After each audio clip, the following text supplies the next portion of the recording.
देखो, सरस्वती मैया का ध्यान प्रणाम सर्वप्रथम करना चाहिए। सबसे पहले आप किसी शुभ कार्य को करने जा रहे हो तो गणपति का वंदन करना चाहिए।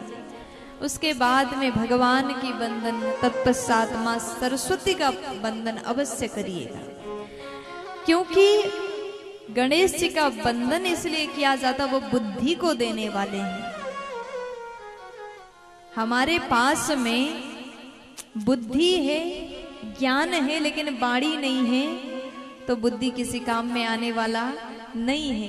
और जब तक मां सरस्वती की कृपा ना हो जाए तब तक वाणी नहीं आता, और जब तक गणपति की कृपा ना हो जाए तब तक बुद्धि नहीं आता। इसलिए गणेश जी के साथ में मां सरस्वती का भी वंदन करिएगा। आज जैसे सूत जी महाराज ने प्रणाम किया, क्योंकि भागवत की कथा सुनाने जा रहे हैं, व्यास जी महाराज को नमन किया, सुखदेव जी को प्रणाम किया, सरस्वती माँ को नमन किया, और उसके बाद में कथा को आगे बढ़ा रहे हैं। अब आप जानते हैं कथा सुनने से पहले क्या होना जरूरी है? भक्ति का होना जरूरी है। आज सूत जी महाराज कहते हैं दो प्रकार की भक्ति होती है, एक है सकाम और एक है निष्काम।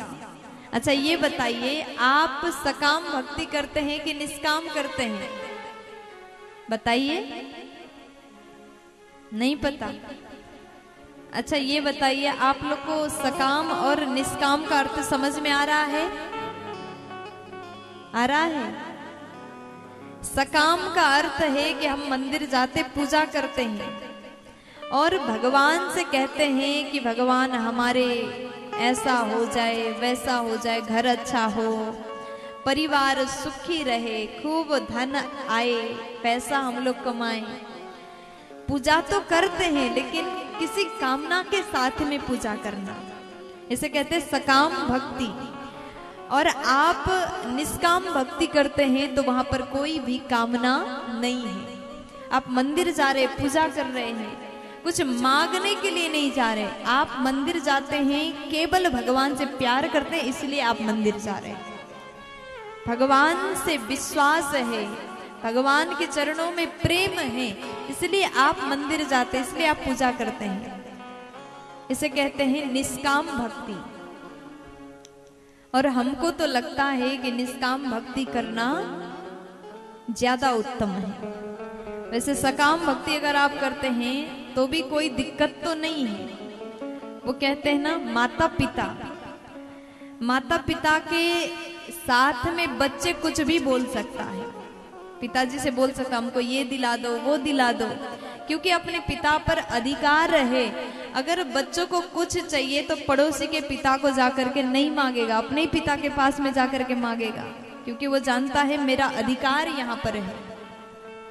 अगर आप अपने पिता भगवान के पास कुछ मांगते हैं, उसमें भी बुराई तो नहीं, लेकिन हमारा मानना ऐसा है कि हमको लगता है बच्चों को क्या चाहिए, हर बात माता पिता को पहले से पता होता है। छोटा सा बच्चा, उसको कैसा खिलौना चाहिए वो ना भी बताए तो पिताजी अपने मन से बच्चों के लिए खिलौना ले आते हैं। वो तो पिता है ना, उनको पता है।